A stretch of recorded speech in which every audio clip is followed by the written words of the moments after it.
If you mess with Superman, he can kill you in a number of different ways. He can throw a mountain at you. He can fly you to 10,000 feet in the atmosphere and then drop you. Or he can simply crush you into a pulp with his bare hands.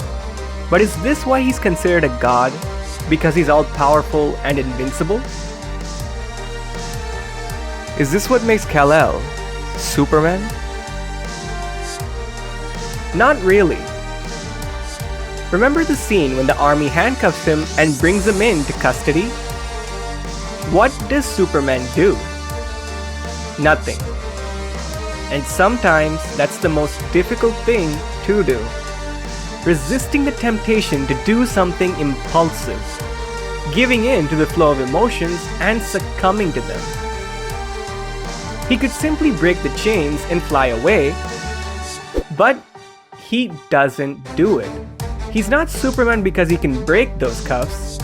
He is Superman because he chooses not to. And that's why some people call him a god. How often do we use our powers as a privilege? On our friends, siblings, or co-workers. Even if you have the slightest power, you'll be tempted to put it into action. Remember how Soups dropped his head down and let them cuff him? That's the real power, controlling your power. Only when people feel secure and safe around you can they have a meaningful relationship with you.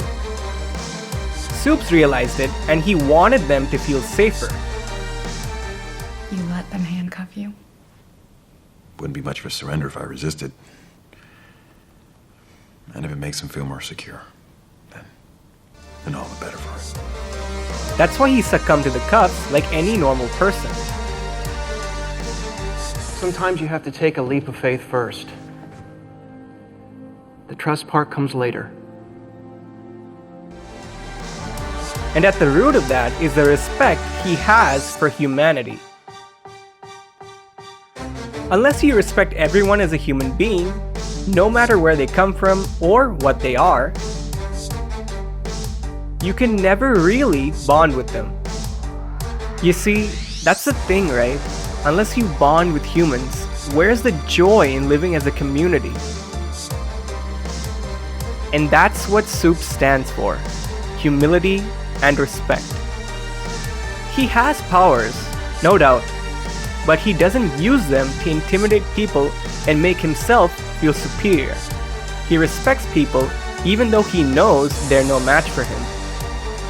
Those who will be dead by his mere vision try to cuff him, and he accepts it. That's where humility comes in.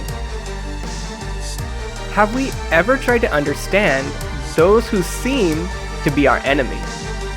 A jealous coworker, a plotting classmate, or an angry boss? If we think like Soups, we'll first try to understand them and then talk to them. That's when we invoke the humble Superman. People whom he tries to help lock him up like some sort of criminal, but he understands them and tries to explain himself to them. But that doesn't mean I'm your enemy. Then who is? Zod? That's what I'm worried about. Be that as it may, I've been given orders to hand you over to him. Do what you have to do, General. Should we not cultivate that humility in us? Who knows, those seemingly repulsive people, in actuality, might just need our help. Is there anything better than helping those who try to bring you down? That's why Superman is special.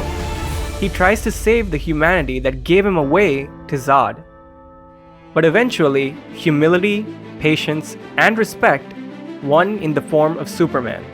Isn't that something we can all strive to achieve? We certainly cannot shoot lasers from our eyes or fly at supersonic speeds like Kal-El. But we can all be supermen in character, just like Clark.